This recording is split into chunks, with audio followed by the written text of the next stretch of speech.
أيام الدراسة وأنا أدرس كالأيام ولا متوسط. يمكن عام 1409 أو 8 كان يجي فيه بطاقات شهرية حقت مستوى الطالب يوزعونها، اللي مكتوب ممتاز وجيد وهذا ومقبول. أبوي الله يرحمه كان يجي عند البلو. المهم الشهادة هذه لازم انك اخذتها تمررها على ولي الامر، وياها الموت ولي الامر ما بقى يشوفها. فاللي فوق طيب فيها ومن نص المواد وتحت راح مع جدي. المهم فيها تلقى فيها جيد وتلقى فيها مقبول وتلقى كانت تقدير جيد ومقبول وممتاز وضعيف. المهم وقراية ابوي ما هبلي. قال ها، قلت هذا يبونك توقعها. قال ويش؟ قلت مستواي وانا مخزي. قال ويش هذا؟ ايش هذا؟ ما قلت مقبول. قال ممتاز ولدي، مقبول وهالزين. مقبول ترى اطقع شيء ما يدري يحسب انه احسن من ممتاز. مقبول. قال مقبول؟ ايه انا باك ولدي في كل شيء مقبول. قلت قال وهذه؟ قلت جيد. قال والله ما جيت مقبول. قلت لا جيد جيد احسن. انا ودي اشب المقبول ولا ودي على المقبول وطفي بطني انا ما اكل ترى. المهم يوم وصلنا اللي انا خابصها فيها الرياضيات والانجليزي كلها ضعيف، واللي طويله كلمه ضعيف. هذه وجهي طول الدرب. قلت هذه ضعيف. قال والله عارف انك ما تم في الحبيش. والله خلص مقبول. ولدي سبعة مقبول تالي اللي جبتها تالي ما عاد اوريها الشهادات مره. مهارة طقة بالتوقيع وانا لانها زادت الضعف. زاد الضعف واجد. ما على خبر ابوي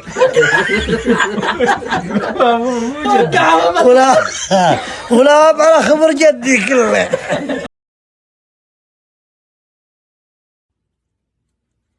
الحين بسولف عليكم الليله بسالفه واحد كان في تبوك عسكري، ويقول كبيت الوظيفه، ويوم رجعت للديره الكلام هذا عام 14 حولها. يوم رجعت للديره يقولوا ما يطالبوني الناس من اول اللي كب الوظيفه عندك كارثه. كبت العمل خصوصا اللي صار عسكري وكب العسكري كل اللي يصيح عليك ويسكب له. هذا فسد، هذا خلى. يقول المهم وربي لي هاك الحين الشعور. يقول اضحك على اهلي. قلت برجع لتبوك وانا والله لي صادق وقتها ما بضحك. قلت برجع للعمل. يوم جيت في تبوك يقول يا مامي الرياض. اذكر لي واحد شوف كيف جلسات السوء تكون راعيها حتى لو انه ما يعرف بعض الشيء، والجاهل عدو نفسه ما عرف يتصرف. يقول انا قالوا فلان اكبر تاجر في تبوك، كثر التاجر مخدرات ما دريت انه احسب انه تاجر فلوس. واجي لهم طقيت الباب على توصلت محله واطق الباب عليه يقول له ابطوا ما فتحوا لي ضرب يتفرجون في العين السحريه يصبرون الحراس حقينا، واضطر انه يجي وهو يصبر معاهم يلونه يعرفني. فتح الباب يوم جلسنا وقمت اسولف ويحبني والله وانا جاهل. قام يسولف معي والله انك زاحف يا ابو فلان والله انك، ويلمح لي. يقول انا يوم سويت نفسي زاحف وانا ما اعرف شيء صروفي. قال العشاء لا قلت الله يعينك.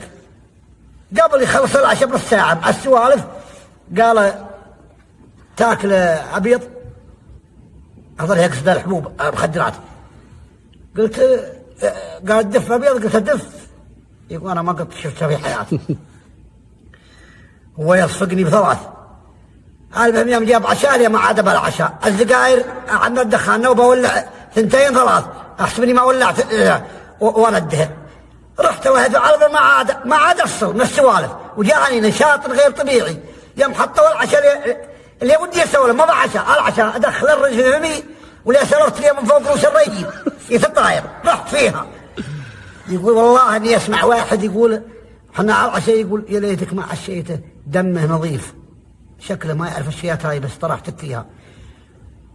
يقول اسمعهم يكلمه وانا صدق ما قطعت وياها وليليه تبدي ما اخذنا شوي قالوا في جلسه في البلكونه انا بنجلس يا فلان في البلكونه معنا قلت معاكم اللي مره واحد على البلد وحنا نجلس في البلكونه اليوم يجي جايين يشيلون خوذه مليان الخوذه العسكريه كذا ويش ما ودي ايش عنها شالوا له حطوها انا مسوي نفسي عارفه اليوم جايبين اوراق فاضيه هم يلفون البليه اللي في الخوذه هذا فيها اضرب الحشيش وانا ما اعرف الحشيش.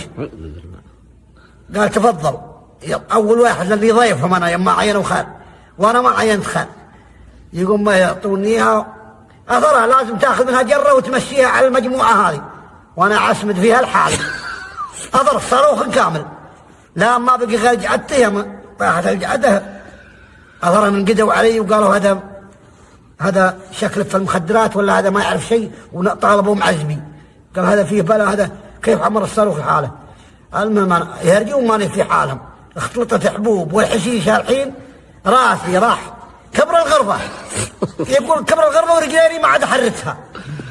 قلت فلان اباك توديني بيتنا في حي العزيزيه قال الله يلعن من جابك ويلعن من جاب المهم يلعني. قلت بس ودني يوم ركبنا قال يا اخي انت ليش ما علمتني انك ما تعرف الشيات هذه. قلت انت بس ودني البيت انا تعبان راسي راح كبر الغرفه. النشاط الاول راح مع جدي قال بلي هذا خربه وانا اجيك في البيت يجيك البيت اللي فيه عسكري من الجماعه مبطن ما قبلته اللي هو في الصاله الغرف يرى يجي للغرف مقاسنتين والصاله بينها ودوره مياه اللي هو عنده قاروره صحه كبيره مويه الصحه الاولى كبيره. وانا قال انت علامك يا فلان. قلت علامي انا تعبان قصتي كذا وكذا وكذا. اعطوني حبوب واعطوني شبان شربته وراسي الحين قال علاجك عندي تعال ويصب لي من القاروره اللي عنده اثرها عرق خمر هذا علاجك هذا يمسح اللي انت اكلته كله اشربه ولا تطعم. يقول انا اشربه يوم شربت بغى يوطي حلقي في محله نار.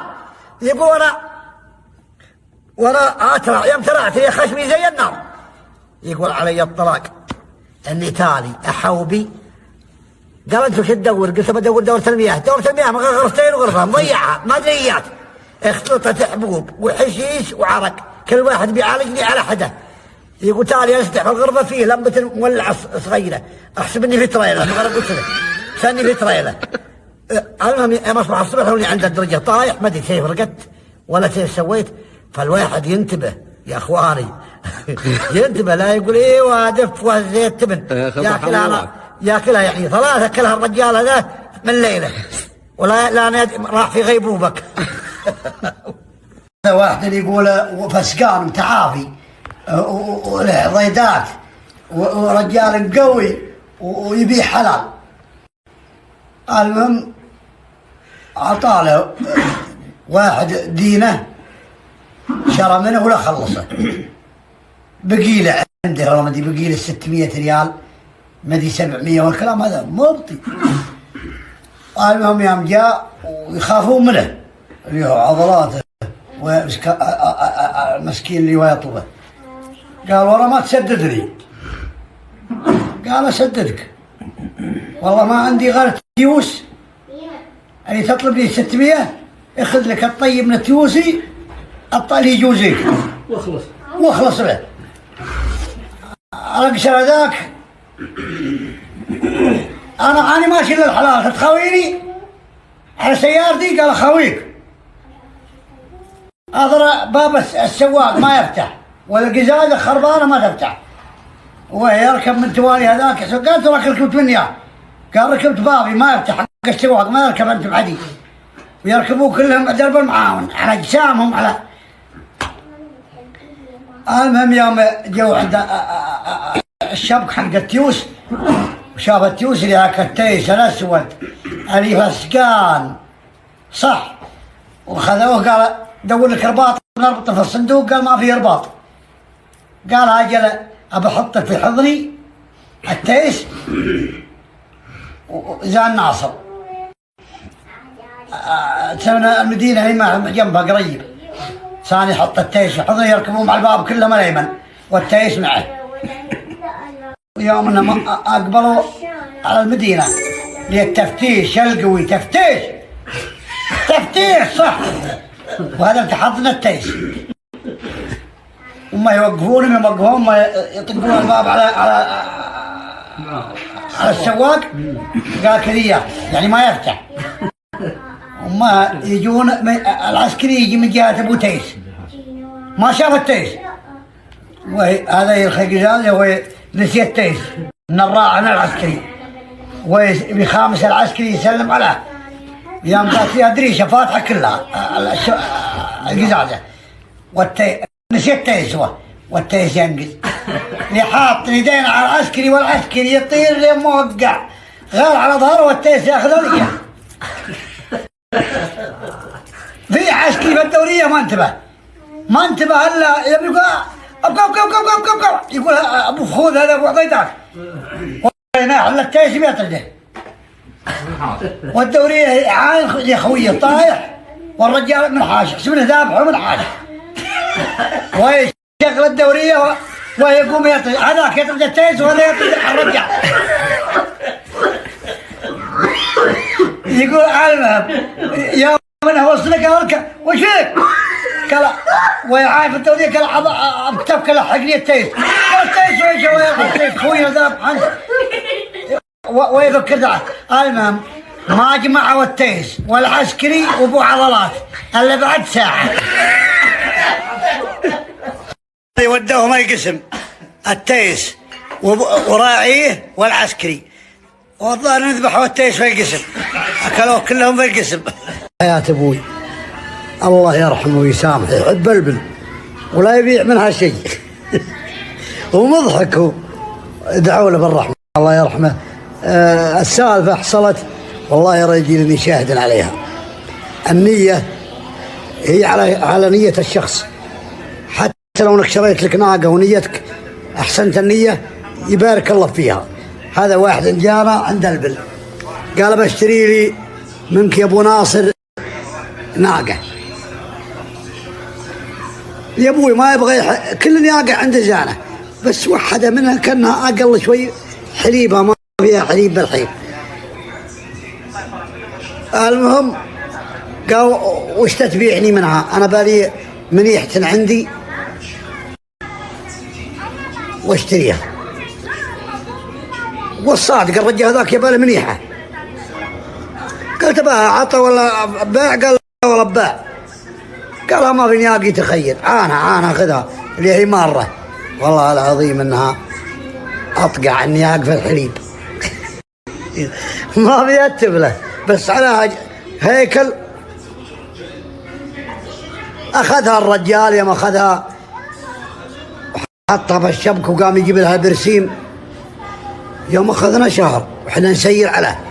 الرجال عاد في حاطها في شبك قدام بيته. يوم جينا عند الرجال لو انه جايب لنا طاستنا والله ما تصدقون فيها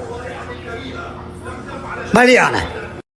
قال هذه من فلانه ناقتكم اللي اخذتها منكم. يا ريجي انقلبت بزبيز حليب. علي الحرام انها تالي عنده يبي حلبها ما تصدق فيها، وراحت اطيب قلب الكل ابوها بارك الله فيها. وابوي تنشق تبدا على قال وحب وويلي يا ناقتي انا سيف اشريها منها مره ثانيه.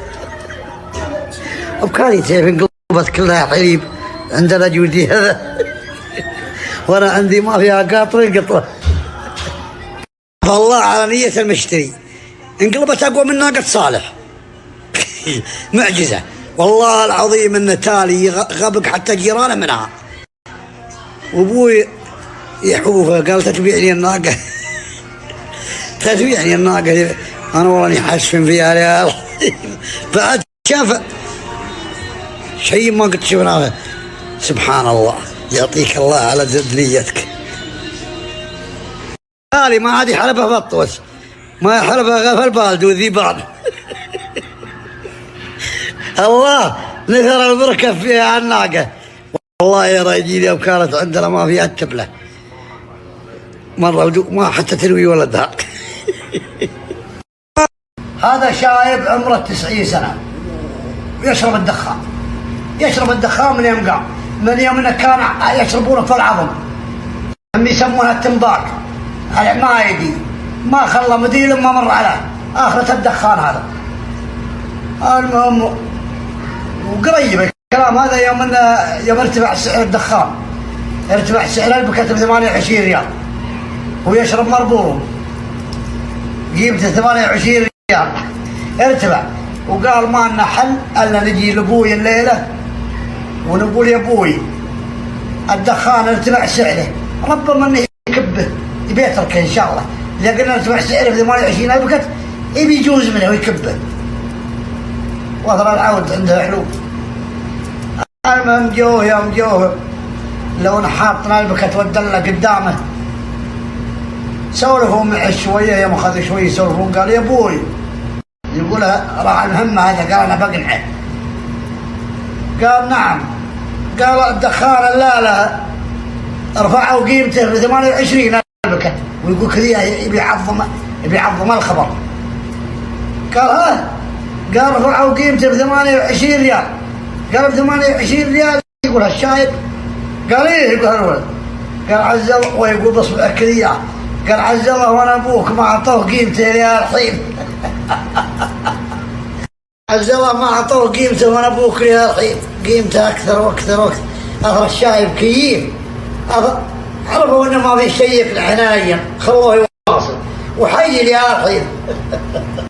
هذه من القصص اللي حصلت علي عام 1424 او 23. ساكن انا وشلاح في اخوي في استراحة في الطائف، واحيانا يجينا ضيوف، تعرفون العسكري يلحق ظروف والعزابي يلحق ظروف، احيانا ابيع جوالي، يجوني ضيوف والله ابيع جوالي، واحيانا بيع جوال شلاح، صار جوالنا احنا اثنين مع واحد نكلم على كلنا من واحد للضيوف، حتى لو شريناه اسبوعين وبعناه الضيف. المهم يوم من الايام الساعه 10 وعندنا عامل ملعون ثواب ما يستحي من الضيوف، اللي قلت سوي قهوه ولا ما في قهوه، قال غلق زمان محمد على طول، الله يغلق يجعل يغلق لسمك، اسمه فجر الله يفجر راسه. المهم يوم من الايام الساعه 10 اذا جاينا 10 الليل، اذا جاينا هاك الرجال اعرفه وجاينا اثره ياباني يبي يسترفدني، يسترفد ويسترفد ولا تعشى. قلت العشاء، قال انا استرفد، قلت ابشر بالعشاء والرفده، اقولها وانا في غيبوبه ما ادري ايش اسوي، مطفر ما بس كلام الروتين المهايط اللي ما اقدر اقول. قال بيض الله وجهك ما جينا غير احنا امنا فيك اكبر، لكن انا ما اكل الدجاج، ما اكل الدجاج خليها كني انا ما اكل، خلاص لازم ذبيحه هذه، والساعه 10. المهم اروح الرجال في المواقف رشيدي الله يبيض وجهه، قلت واخذ عامله نوب اللي صار هذا نوب يعطيني نوب لا، واجي قلت تكفى يا محمد، شاف الصدق بين، قلت الرجال هجدنا الساعه الحين 10 ونبغى لنا عنز ولا ذبيحه طيبه. المهم ما طلع اني اقول عنز بس مشاها يعطيني عنز عوده ما تسكت مغربا يا ولد، واحطها معي في الغماره واجي ادور على المحلات حق الصلاخه مسكرين كلهم، واجيب الشارع انشد عصر ما اقدر اتكلم من صوت العنز مغربا. واحد قلت السلام عليكم، قالت با قال يا اخوي انا ما اسمعك من صوت عنزك، يتصل معي مع الغماره. قلت طال عمرك في الصلاخ للعنز هذه صلاخ، انا جاني ضيوف والعنز انشبسني في الغماره ابالي صلاخ لو ب1000 ريال. قال فيه السوداني عن بيته يطلع معك يصرخها ب50 في الوادي هذاك، يصرخها في الوادي كاني سالك حيوان. لما اروح اطق على السوداني وهجده تي محمد قراه، قلت اباك تصرخ العنز هذه، العنز في الغماره ابغاك تصلخ عندي 10 يجي يحجزوني واللي تباها بشربه. قال والله يا زول الوقت متاخر. قلت بس. المهم قال خلاص ويركب ياخذ عده مع السكاكين ونروح انا وياه في شعيبنا. المهم خلصنا الساعه 11 ونص مدري 12 واجيك راجع للهندي حقي وضيفي. يوم جيت يا ضيفي مغري قلت له ما تقهوى. قلت يا مرحبا من الساعه 10 مخليه وظل الملعون الهندي ما جاب قهوه. قلت وين القهوه يا لقى صديق قهوه ما فيه. جيب القهوه الشاي. قال الشاي برضه ما فيه. قلت ضيف يا معاه الدنيا كل ابوها وعاني بعد كل 5 دقائق قلت خلاص بسرعه يا مرحبا حياك الله. قال والله ما عندك سالفه. يقول الضيف ضيفي وبكل 3 ساعات لا قهوه ولا شاي ولا عشاء وكل دقيقه ترحب لا عاد ترحب بي. هذا الطفش هذا عند السكر وهبط عندها الضغط ورب الكعبه واخذ. المهم ويرقد شوي واصحيه. قلت له عشان لا ترقد وصحى يا مرحبا. ولا قلت يا مرحبا رقد مره ثانيه. تدرون متى صحيت انا وياه سوا؟ الساعه 3. انا كنت في غيبوبه زيها ما من الحياه. وهو برضه ما قبل الترحيب خلاص. وقومها الساعه 3 للعشاء. الظاهر انه ما شكر لي حتى يوم خلص ما قال الله يكثر خيرك. راح الرفده ما اخذها لي الحين. ما قابلني بعدها. يوم قابلني بعدها قال انك تعوضني في الاولى. جاني وانا في ورشه ولي فلوس مخبار في فلوس. قلت ابشر بس عاد والله اني نيتي اني اعطيه اطلبها الاول والثاني. لي العامل واقف قال 200 ريال حقت الشغل واليوم معزف. قلت يا ابو محمد عطني 200 من اللي في مخباك هذه وشويه اعطيك اياها كلها سوا مع الرفده واخذ ال 200 اللي في جيبه واعطيها المهندس. وراح والله لا اخذ الرفده الاولى ولا الثانيه ولا ال 200 راحت كل ابوها. تالي ما عاد يداريني حتى ليش هذه مع الشارع. يوم جانا عشان على السفره دجاج كان رجال قال انا ما اكل دجاج. ابوي كان اكل دجاج وريحتنا الله يرحم امك. جانا ليل ولا وبرضه غيبني عن الدوام غبت ما اقدر اداوم. صوت العنز في راسي ياخذ 3 ساعات.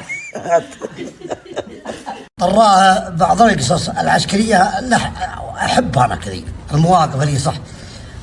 بعض الضباط يستخدم سلطته في اعمال ما في مجال العمل نفسه في خدمته الشخصيه. وتلقى اخلاق الشرسه بس انه مصلحجي يحب يرسل العسكر يحب ما ينفع العسكري الا بعد ما يخدمه. صراحه فيها عسكري عبيط أدب الضابط هذا تأديب خير تأديب. جاء يبغى قال يا حضرة الضابط ابغى لي تصريح ابغى اطلع عندي ضرب. قال ما فيه. واللي هذا قال ما فيه. وين تروح؟ قال ابى اصل بنك النية. قال لا ذكرني عند الشغل. قال طيب بعطيك فلوس توديها بنك الحوالات. شوف لازم يستفيد من العسكري. قال ما عندك مشكلة زهلا.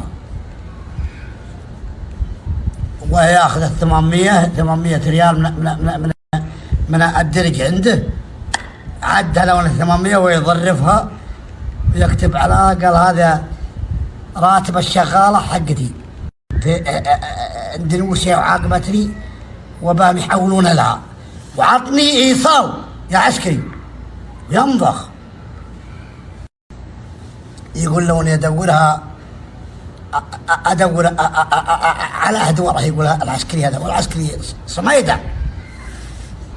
قلت رجالة ولو تباني اروح عندنا وشي رحت.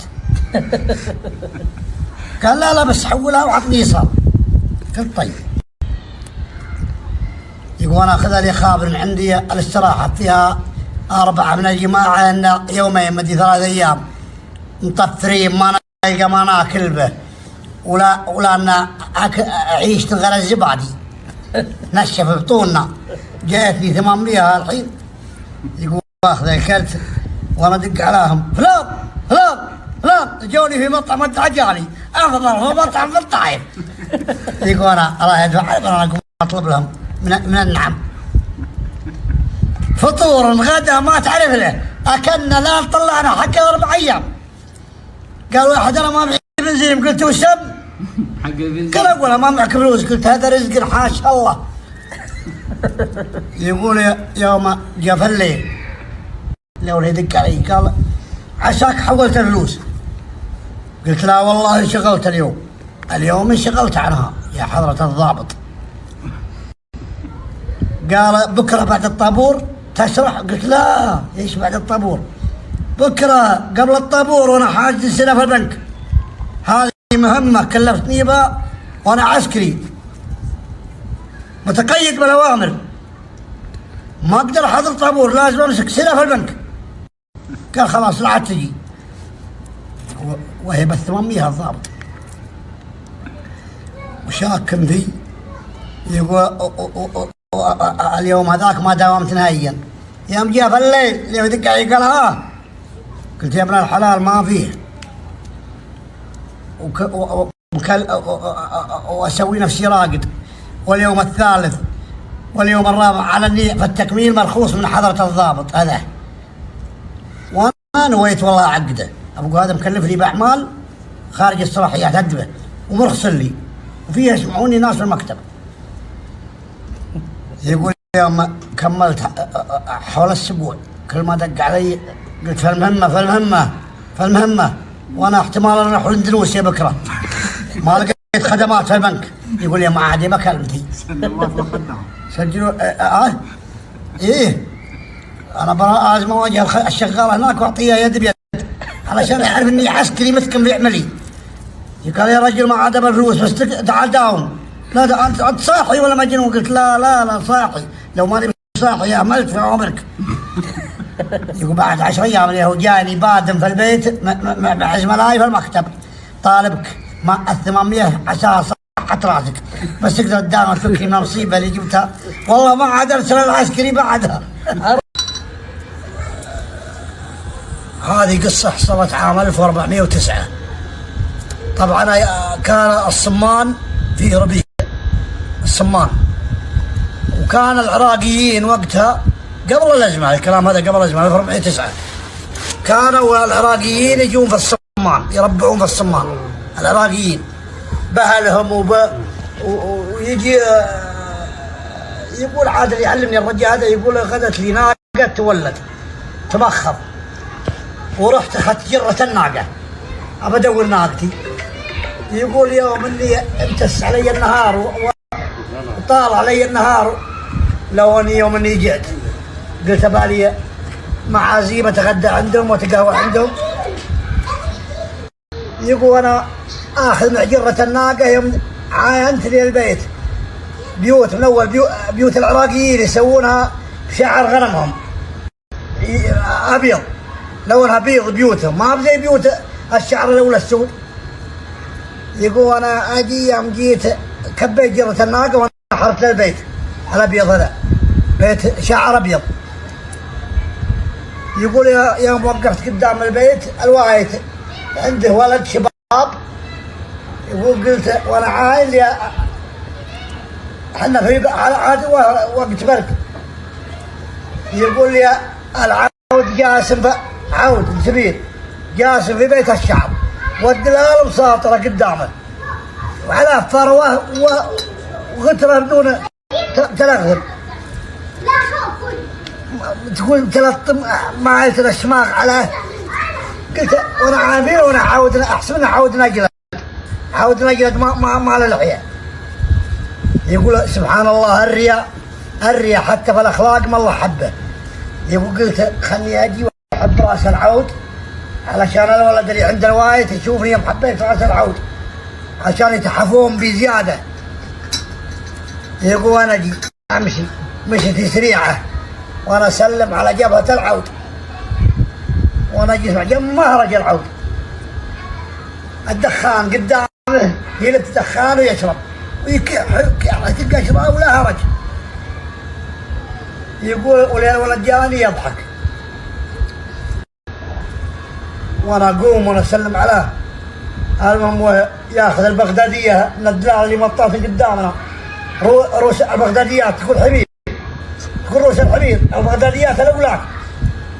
يقول يصب لي فنجان، قلت صب لابوك بسوي فيها اخلاق.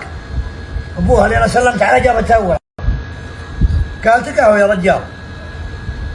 قلت والله ما يجيني غير بعد ابوك. قال هذا ما هو ابوي، هذا امي. هذا اللي انا سلمت على امها، انا احسب انها عود نقلت وتدخن وتكح وعلىها برد. اضرني بتوسق الراس العجوز. يقول يوم قال امي وانا عايم فيه عجوز كبيره ومجرت له، انا احسب انها عود نقلت. يقول لو اني ما انكسحت ولا عاد غدا ولا عاد شيء وسلم على راس العجوزه اموت جبهتها من يوم اني جيت.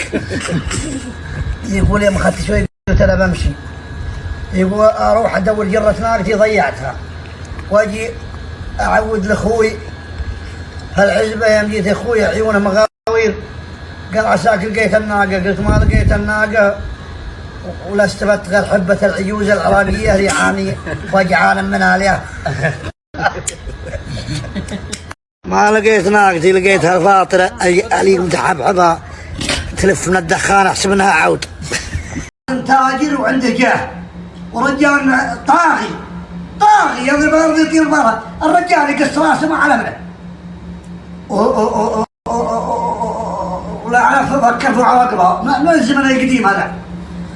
المهم وعنده بودقارد اللي يسمونه بودقارد الحين، رجال خال اسمر له عضلات يروح على القول طول السطح وعليه.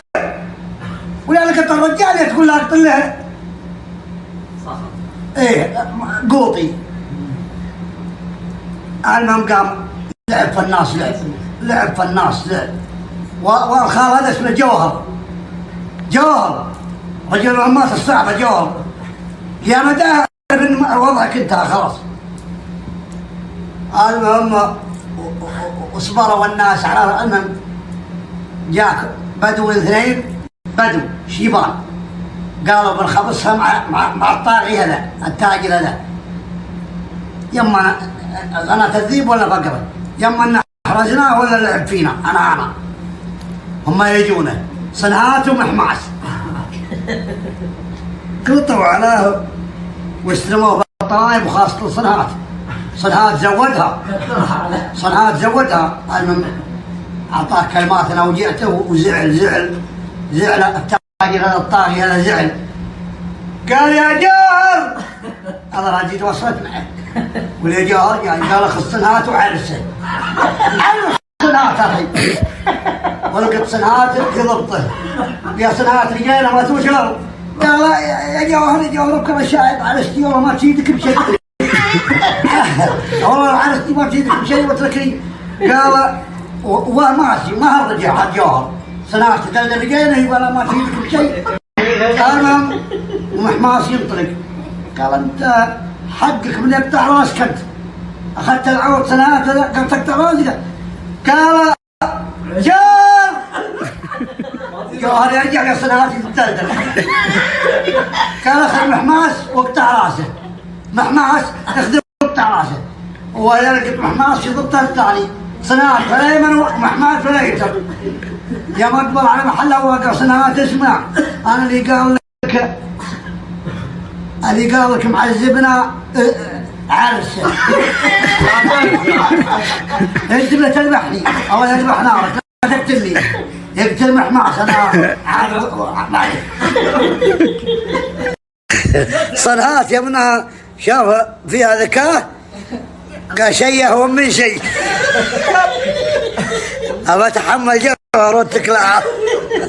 موقفها مضحك قديم ما فيه مكيفات ولا فيه بدو.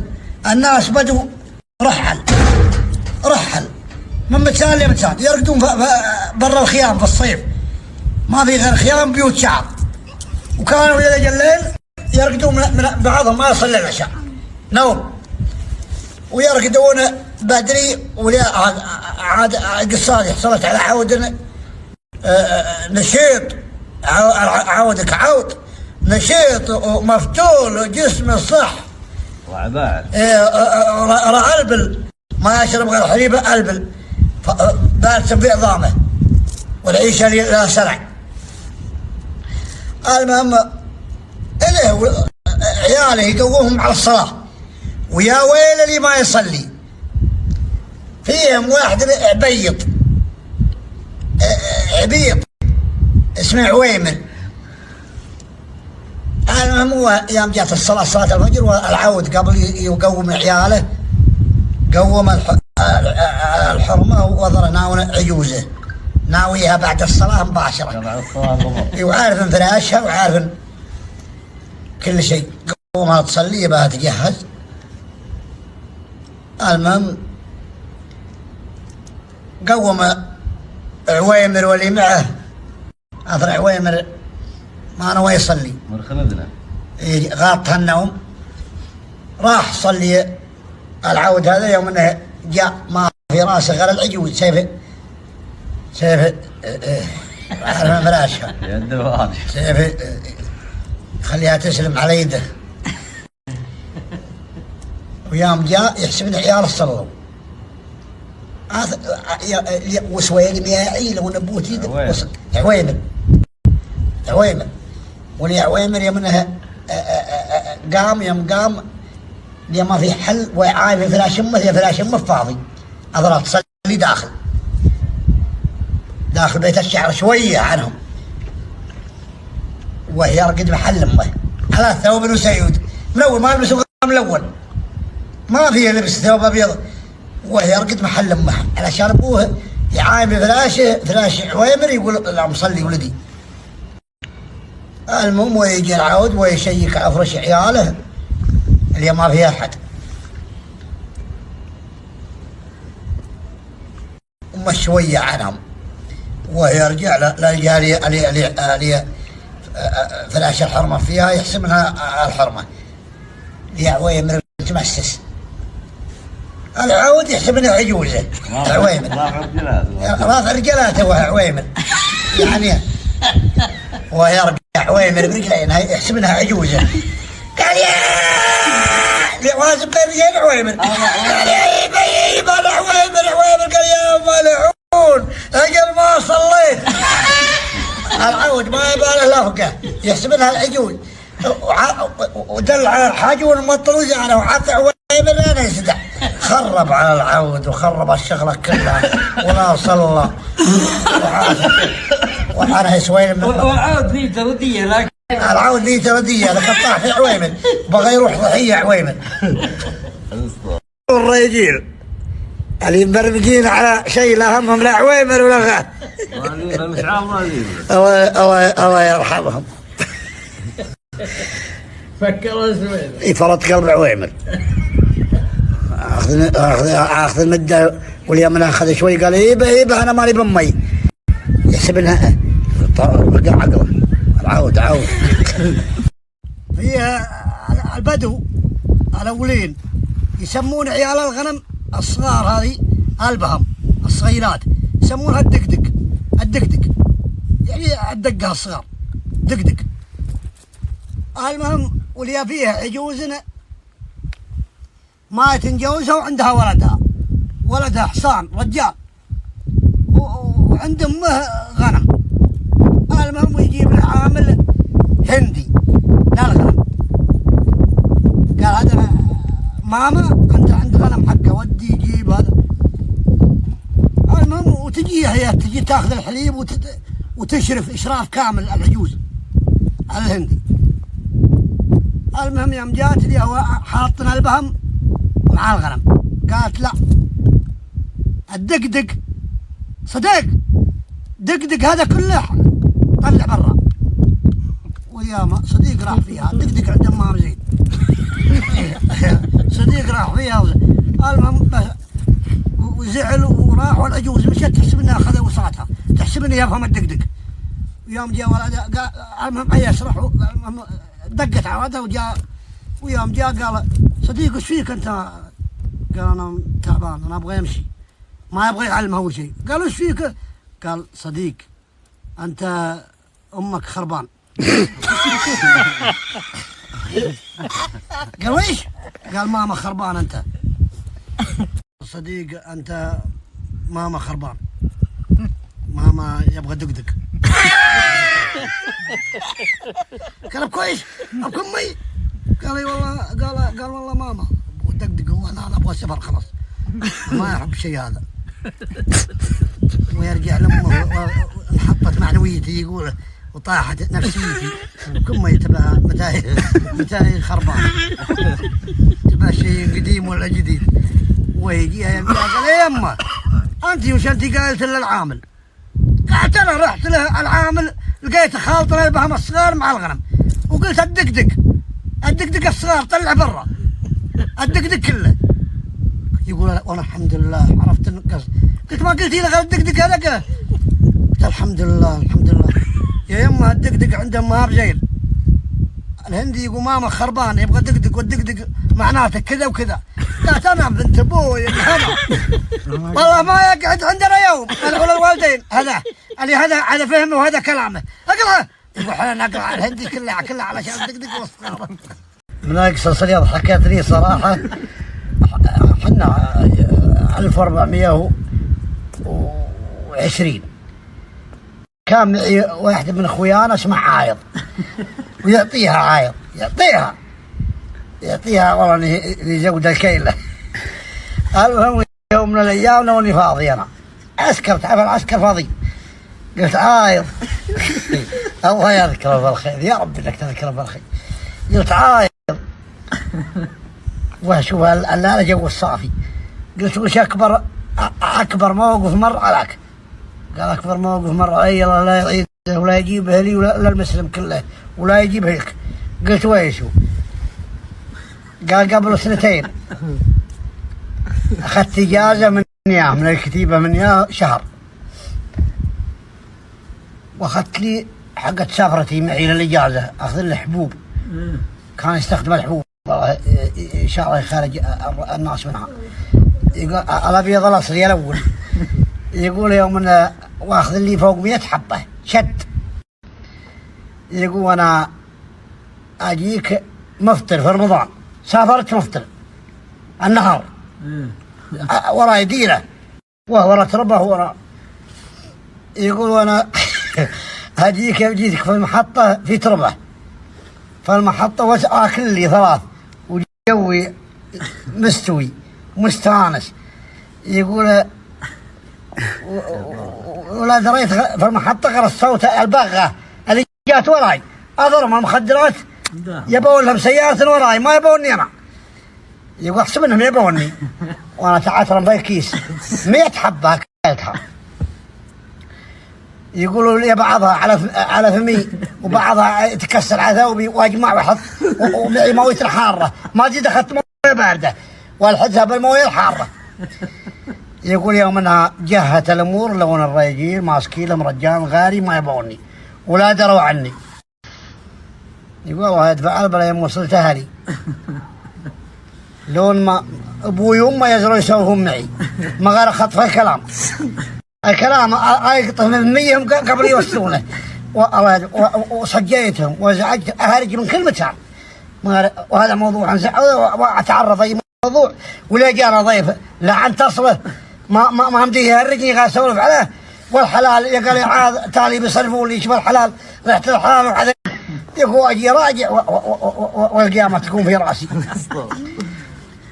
اليوم الاول تحملوني ولا رقدت تحملوني وسكتوا عني جاي من لي مده ولا جاني النوم وواصل ونفس طريقتي امس مغرى ابابي والعيون تشدقت وتحجه رحت مع ابوي. واليوم الثالث يقول والله العظيم تالي طحت اليوم الثالث طحت. يقول امي وابوي يسوهون عني ورا الذهاب اسمعهم في خيام العبدو. يقول والله لي اسمع امي تقول يا ابو عايض. قلت قال ها قال انت شفت آية سيف مختلف عايض لا تخليه ود الشيخ اللي يقرا على عايض مختلف. عايض جاي من لمس وعايض محنفيجن عايض ما قلت يا نسرية وعايض لا تخليه بكرة سرح للشيخ ما درت ان عايض يقول اسد الكيس كله اذكرك بالخير يا عايض يقول ما درت ان عايض اسد الكيس كله في تربه الربع القصه هذه حصلت اول ما جاءت الادويه بعض الادويه والكلام هذا قديم وقبل يعرفون بعض الناس ما تريد يعرفوا الطليان الغاليه ما تريد يعرفوا الطليان الغاليه هذه الفحول القويه قديم الكلام هذا.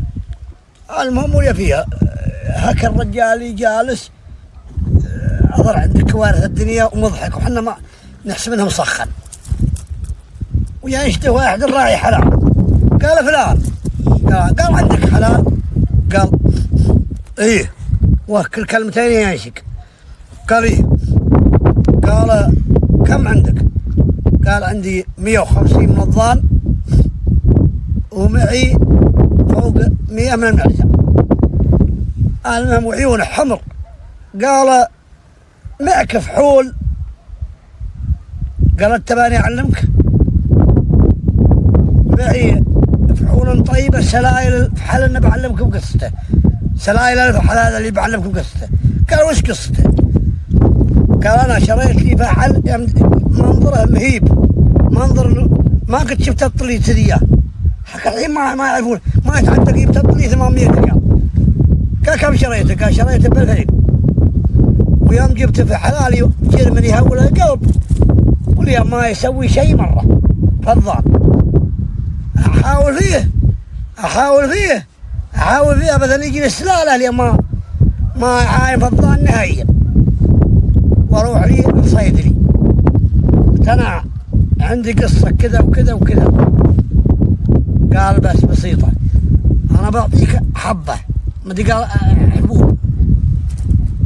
حبوب بسيطه انت بتعطي الطريق اكثر من نص حبه تراه ما يتحمل اكثر من نص حبه وتراه بيضرب في حلالك.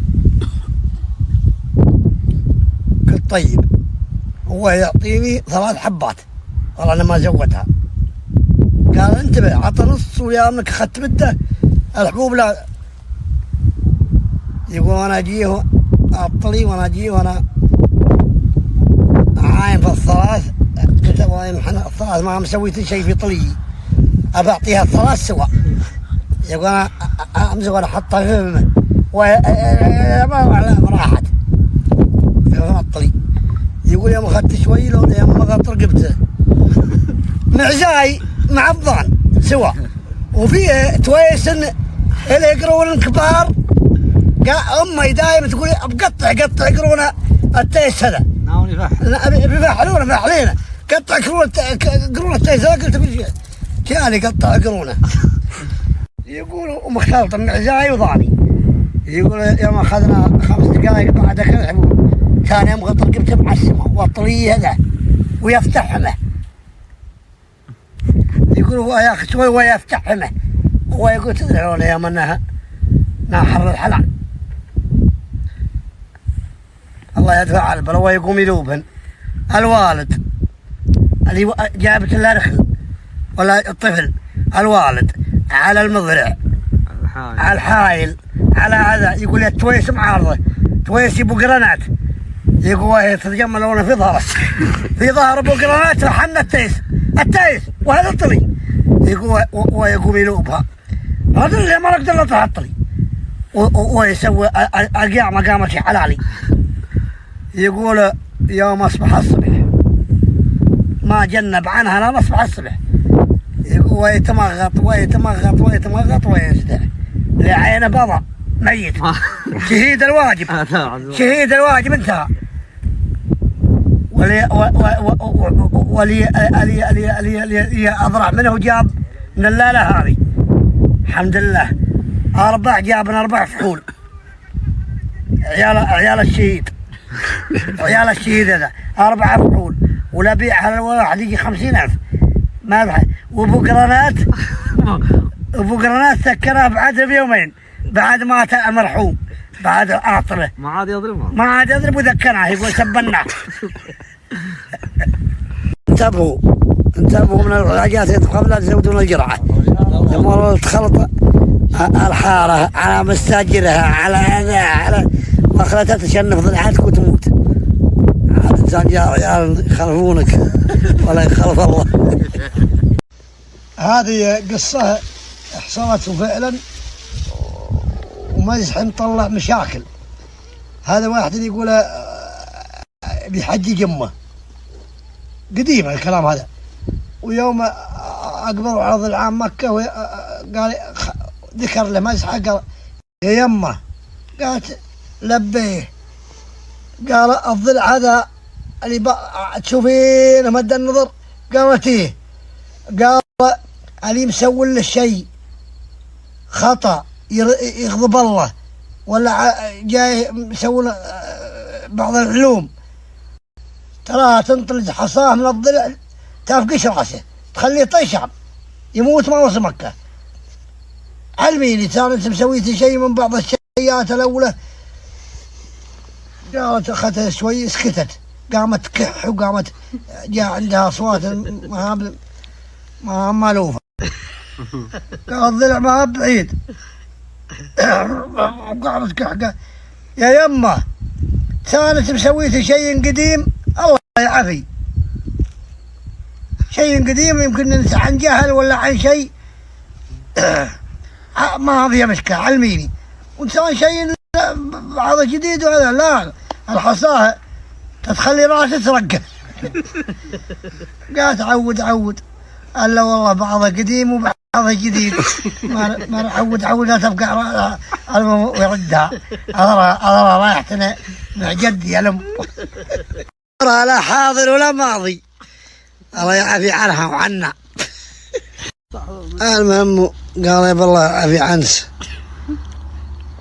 يبا الله يعافي عنس، والولد بعد طاحت معنويته، الدنيا لا عادة الله من مزحه، حججها والله ما ادري عاد. الله يعافي عنها. هذا واحدنا رجال عنده بسم الله الله عنده ورع ملسن مفوه، الورع هذا صغير بس يجيب العيد دايم، يجيب الغايبه في المجلس حق ابوه، وصار يروع ابوه اللي صار عند ابوه ضيوف ما يداني ورع هذا يجيب الطاعه يا ولد، ورع مفوه وملسن. والمهم يوم من الايام ابوه يعزم له رجال على علم، رجال شخصيه ورجال على علم وشيخ ما هو بسيط. وقبل العزيمه ب3 ايام قال يا فلانه، قال انا عزمت رجال وعزمت اهل الديره كلهم وعندي مناسبه كبيره، لكن ابالي من طلب يقول لحرمته. قالت ويش؟ قال ورعي فلان ولدنا اسجليه حطيه قفلي على هذاك العزيمه، تعرفين انت دائما يجيب الغايب ويجيب العيد يفضحنا. قالت انزله اي والله يجيب الغايبات دائم وفضحنا. تعرفون الحرمه كلامهم احيانا ما تصموا في عيالها.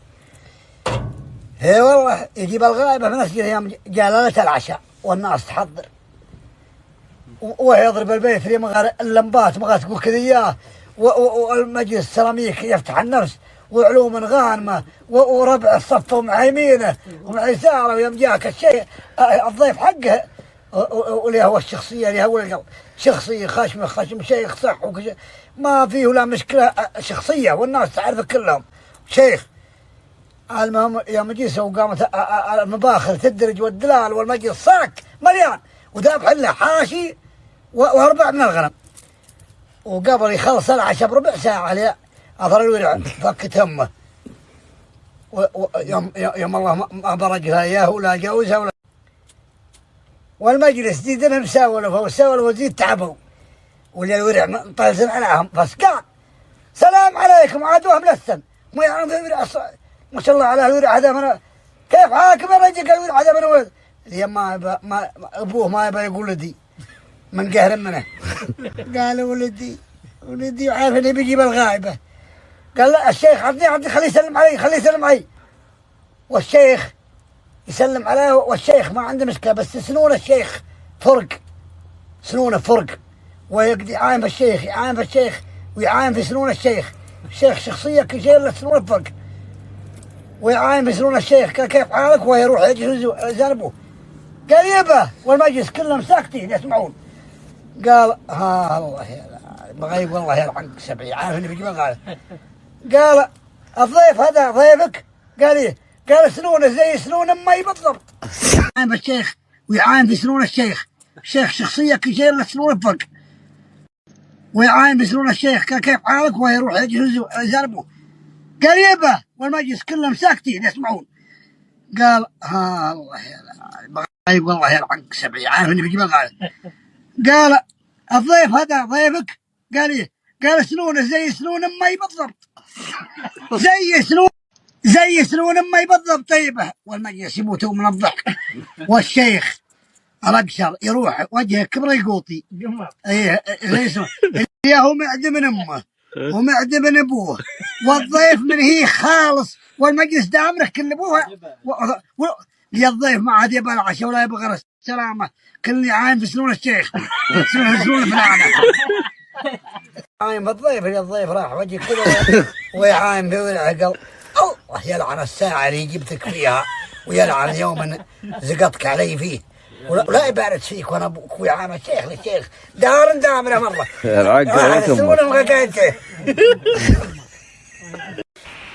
في السالفه هلا رايق لكم سالفه على مستوى.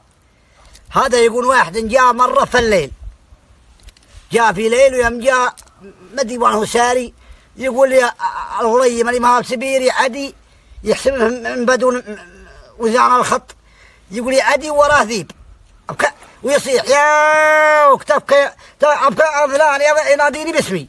يقول كذا شايف يعرفني الذيب يطرده. يقول انا القطه معي سياره وانا القطه سياره وادعس الذيب ويوم اني خلصت من الذيب وعينت فيه فالله ماذا اليوم هاب ادمي ولا هاب اليوم جسمي قشعر. قلت ابقى انت وش انت يبغى؟ قال معك انا من الجن قلت واسمي قسوره. يقول يوم قال قسوره لي ما عاد اشوف سني برتاع وجاني بل المقط يلمه وعرجت يديني وانا عافيه عيونهم تشطح ما بادمي لكن لا تخاف ولا شيء. اعرف اسمي زين الحين انا قسوره اللي اجي عراك من الدنيا ولا مواقفه الدنيا شيء. احتزم بي والله اني لا انت بس افتكيت من الذيب. اي شيء يجي عليك مضاربه يجي عليك هوشه يجي عليك من امور الدنيا شيء قل بس تكفى يا قصوره. راحت الايام ما علم فيها احد وقالوا لا تعلم احد فيه ثم ما ساعدك. راحت الايام ومضت السنين ويجيك في جده بيدور الوظيفه حين الدنيا ضعيفه ويجيك في جده وليها كان قهوه فيها ايمنه وجلس الرجال وما جاء اطلبه بسرعه تلابش مع واحد من اليمنه واجد تقاش وهو واحد منهم واليمنه يجونك فوق 10 رجال. لا والله الزود من 10 اللي مع السكين واللي مع الساطور واللي تجمعوا على الرجل هذا اللي هو يوم ضاقت الوسيعه اللي هو يذكر قصوره. قال يا قصوره هي عصابه راسي يوم قال قصوره عصابه راسي والقيامه تقوم والقيامه تقوم على اليمنى. اي كراسي اي كرسي يجي يمشي 6000 ما ادري من جاء قص اليماني من صيد امس ولي خشوا اليماني الثاني قاعد اللي جاي جدر بالكبسه والرز جدر ما يشوفون الجدر مليان رز وهذا كبسته يطبق اليماني مغشي يوم تسدحوا 10 راحوا ابدع صدق فيه ما ادري ولا شيء ذبحهم ولا الشرطه معاهم وقاشوا اليمنه وقاشوا الرجال هذا يعني اللي سنه ينغش منهم حي الباقيين ما وعوا بعد اسبوع اللي سنه منهم تنفس الصعداء وعوا بس قدروا الشرطه يحقون معه. قال جابوا الرجال هذا والشرطه مسكوا وين العصابه نبغى العصابه اللي كانت معك اللي سوت اليمنه البطيط هذه رجل 10 من هو العصابه يذبحوا اللي ذبحوا اليمنه معك. قال ما معي احد وينشدوا اليماني جابوا لي تسلي فيها عرس حياه من اليمن. قالوا وش ذا؟ قال يا عمي والله الرجال ما معهد، قامت المضاربه ما معهد، تجينا القدور تتطاير من كل مكان، القدور تخيلي كلمة ضابط، تخيل يا عمي بالرز والكبسة حتى ما ندري من تتطاير من كل على الاتجاهات، ويجينا شو اسمه البلية ذا تتطاير من كل مكان، وغيرها اللي يضرب الكراسي، كراسي القهوة والله اعمتنا ما ندري ما تجينا، كل التمس كذا جاني كرسي كذا، خويي جاي كرسي، وما ندري حنا رحنا ضحايا كلنا، وحنا ما شفنا معها. قال الضابط قال هو الرجال هذا خل اليمان يطلعون، يقول للضابط أبهرجك عندي سالفة. طلعوا وقال للضابط اسمع، أنا يوم من الأيام أسعفت لي واحدة من الجن، أخذها مني، أسعفت قصورة طويلة الذراع، أسعفت قصورة الله يقطع لي منه، وقصورة قال لي يحتاج في أمور الدنيا، ويوم جت عيام ضربه وأنا نخاه وفعلا ما قصر جني. لي الضابط يوم قام مغالي قلت لي إياه، قال خلاص ابنعتك سبيلك أنت وياهم بس فكونا منكم فكونا. وينادى اليماني قال خلاص انتهت قضيتكم. قال اليماني يا عمي كيف تخليه يروح، هذا أعدمنا نصنا في المستشفى. قال اسكت احمد ربك اما طلعت والله لجيك انا وكرسي بنط فيك. يقول الضابط هذا واحدنا كان مذن مسجد مذن، وبس انه ما معه رخصة من الأوقاف. المهم واخذ له فترة يذم الجماعة، وخاف من الشكاوي وخاف من الكلام هذا، شايف ولا، ونسق وصار عنده اختبار في اليوم الفلاني، ولا يبغى الناس يعرفون انه راح يجيب الرخصة، يبغاها مفاجئة لهم عشان بعدين اللي حتتكلم يقول هذه من زمان كانت معي. المهم يا طويل العمر راح وبلش ما يبغى الناس يفقدونه، ولا عنده الا العامل حقه بنقالي. العامل حقه قال ابغاك تذن محلي بكره، يقول للعامل تذن محلي بكره وانا كلها يوم وجايك. والعامل ما قد تذن البنقالي يعرف الاذان، بس قال شوف عمي، قال اذان الصبح مشكله ما يعرف، اذان الصبح فيها الصلاه خير من النوم وضرها، عارف ما يعرف يقولها. حاول فهم اياه يوم قال طيب. يوم حلت صلاه الفجر وهنا حل الميكروفون البنقالي طق الميكروفون اذن، يوم انه وصل الصلاه خير من النوم. هو ينسى اليوم يعرف محتوى الكلام لكن ما يدري وش هو، وياخذ دقيقه الاذان يخرب قال كفيل كلام نوم ما فيه، كفيل كلام نوم ما فيه. دائما تحبون سوالف العسكر. هذا واحد من الجماعة وسجل عسكري في الأمن العام، وأخذ له دورة ممكن 3 شهور، وبعدين ودوه مهمة الحج. وتعرفون بدوي، والبدوي اللي يطول على الديرة ما على من دوره من أي شيء، خلاص يضحي بله ويدخل له واسطة يدور له حيلة. يقول يا ما ادخلونا في الحج لونها أولها استجداد ما طلعت، وتالي ودونا مهمة الحج. يقول وما يجمعونا في مدينة الأمن العام، مدينة الأمن العام أو تدريب الأمن العام،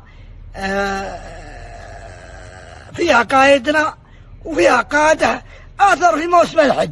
يجي القائد العام لتدريب الأمن العام كله، يجي في المدينة احنا فيها هذه العسكرية. يقول وانا طفشع ما عاد ودي بالفطور مع اهلي، ودي بالاجواء الرمضانيه مع اهلي. يقولوا اليوم ما عندي واسطه غير عم اللي اسمه فلاج في مكه. يقول انا ادق على عمي فلاج، قلت يا عمي، قال نعم، ترى ابن اخيك فلان. قال هلا وشلونك؟ قلت وشلوني؟ عمي يا عمي ما عاد اقدر اصبر في الدوره المجحوده هذه، وما طلعت ودبرت لي واسطة لا يقول حنا على عشاء الحين والله ما قعد في العسكرية ليلة سوداء يقول أنا قال لا تعوذ من الشيطان لا إن شاء الله بدبرك ضابطك وش اسمه اللي عندك قلت ضابطي فلان العقيد فلان قايدنا كلنا يقول قال طيب يجيك خبر يا اخذت نص ساعة يا عمي يكلمني يا عم ما السعد اللي هو يكلمني قال راح للعقيد فلان وقال انا مرسون عليك من العقيد فلان انا كلمته ولا تعلم الرجال لا تجيه عندك عنده اذن قال انا موضوعي كذا لا حتى تعلم في الموضوع انا جاء قال انا اللي كلمك عني العقيد فلان وبس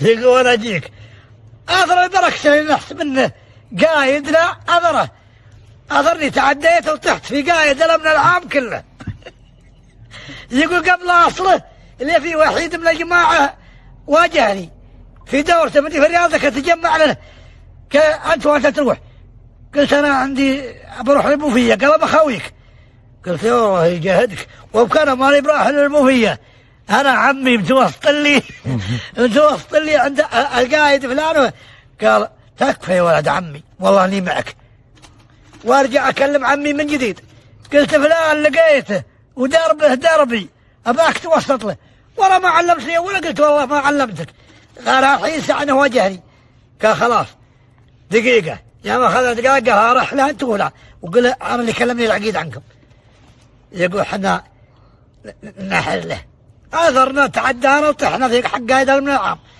يقول لي الباب مطرف يقول انا اجر الباب للمجلس اللي حالة اللي ما تصدق فيه اللي بينهم هاك الرجال العطر المتين اللي طار عقلي من الحين شفته عرفت انا ما بقايدنا يقول لي ما ادري انا حييبا التحيه ما ادري العطر هذا وفي ناس شخصيات بلشت قلت ما قلت لي قال وش فيه وخوي على وراي قلت العقيد فلان وين العقيد فلان وين قال تعال قرب وش فيه قلت العقيد فلان قال ايه وش فيه قلت بهرج قال وش فيه انا العقيد فلان وش فيه قلت عمي فلاج كان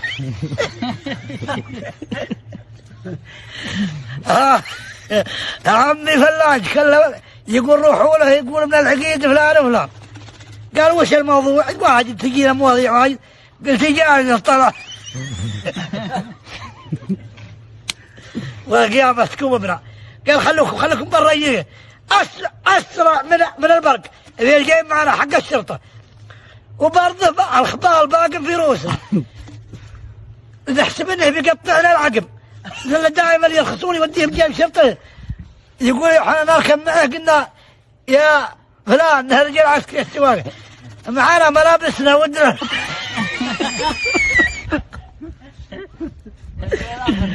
ملابسنا ودنا ناخذها لان احنا ما رايحين قال انتم رايحين ما يحتاج ملابس دقايق يقول حنا مضر البيت اللي عرفنا ما بدربنا حق الطلوع مرانا محل اخويانا قال تبى تسحرون وبرضه الخبال عندنا قلنا لا والله ولا بستحمل غير عندها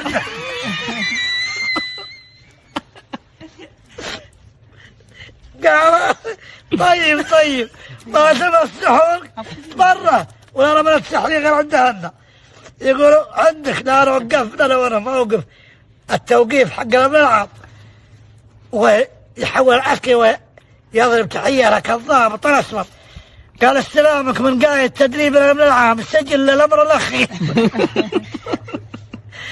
ثاني اكبر في جوال اكلم عمي انه سجلنا قلت يا عمي اعطاني واحد جوال بعد يومين قلت عمي تراني مرة ثانية هاني بالسجن من خبرك ما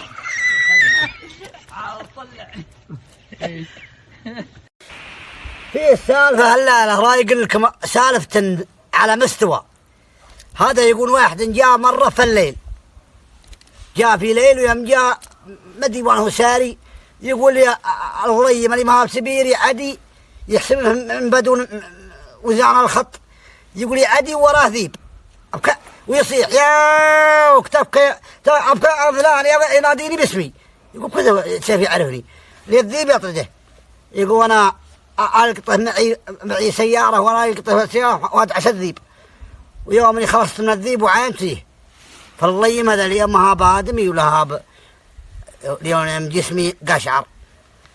قلت أبقى أنت وش أنت يبغى؟ قال معك أنا من الجن قلت واسمي قسورة. يقول يوم قال قسورة لي ما عاد أسوي سني برتاع وجاني بل المقط يلمه وعرجت يديني وأنا عافيه عيونهم تشطح ما بادمي، لكن لا تخاف ولا شيء، اعرف اسمي زين الحين أنا قسورة، اللي أجي عراك من الدنيا ولا مواقف الدنيا شيء احتزم بي والله اني لا انت بس افتكيت من الذيب، اي شيء يجي عليك مضاربه يجي عليك هوشه يجي عليك من امور الدنيا شيء قل بس تكفى يا قصوره. راحت الايام ما علم فيها احد، وهي قالوا لا تعلم احد فيه ثم ما ساعدك.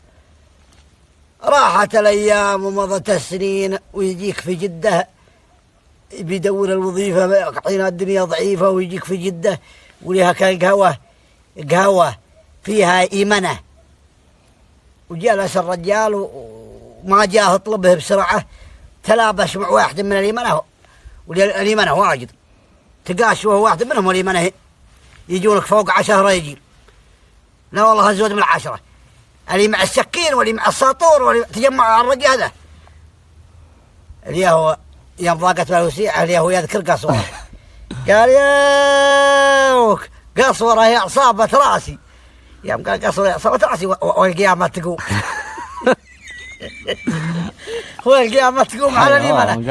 هاي كراسي هاي كرسي يجي يمشي 6000 ما أدري من جاء قص اليماني من صيد أمس ولي خشوا اليماني الثاني قاعد اللي جاي جدر بالكبسة والرز جدر ما شوفون الجدر مليان رز وهذا كبسته يطبق اليماني مغشي يوم تسد حول 10 راحوا ابدع صد فيه ما ادري ولا شيء يذبحهم، ولا الشرطه معاهم وقاشوا اليمنى وقاشوا الرجال هذا يعني اللي سنه ينغش منهم حي، الباقيين ما وعوا بعد اسبوع، اللي سنه منهم تنفس الصعداء وعوا بس قدروا الشرطه يحقون معه. قال جابوا الرجال هذا والشرطه قالوا وين العصابه؟ نبغى العصابه اللي كانت معك اللي سوت في اليمنى البطيط هذه. الرجال 10 من هو العصابه يذبحوا اللي ذبحوا اليمنى معك؟ قال ما معي احد ونشدوا اليماني، جابوا لي فيه عرض حياه من اليمنى قالوا وش ذا؟ قال يا عمي والله الرجال ما مع احد، قامت المضاربه ما مع احد، تجينا القدور تتطاير من كل مكان، القدور تتخيلي كلمة ضابط تخيل يا عمي بالرز والكبسة حق ما ندري من تتطاير من كل على الاتجاهات، ويجينا شو اسمه البنية هذا تتطاير من كل مكان وغارها اللي يضربها كراسي القهوة والله أعمتنا ما ندري ما تجينا كل التمس كذا جاني كرسي كذا خويي جاي كرسي وما ندري حنا رحنا ضحايا كذا وحنا ما شفنا معها أحد. قال الضابط قال هو الرجال هذا خل اليماني يطلعون يقول للضابط أبهرجك عندي سالفة. طلع وقال للضابط اسمع أنا يوم من الأيام أسعفت لي واحد من الجن أخذها مني، أسعفت قصورة طويلة الذراع أسعفت قصورة الله يقطع لي منه وقصورة قال لي يحتاج من أمور الدنيا، ويوم جت أيام ضربه وأنا نخاه وفعلا ما قصر جني لي الضابط. يوم قام مغاري قلت لي إياه قال خلاص ابنعتك سبيلك أنت وياهم بس فكونا منكم وينادى اليماني قال خلاص انتهت قضيتكم. قال اليماني يا عمي كيف تخليه يروح هذا أعدمنا نصنا في المستشفى. قال اسكت احمد ربك اما طلعت والله لجيك انا وكرسي بنط فيك يقول الضابط. هذه سالفة قديمة حصلت قديمة يقول على عتيبي حصلت على السالفة هذه على ذلولة ومشى بدري على ذلولة وبندقه معه نوى الرجال يصعد ذلولة السلاح ما يوطيه معه يذل من السباع ويذل. المهم يوم جاك مع هالشعيب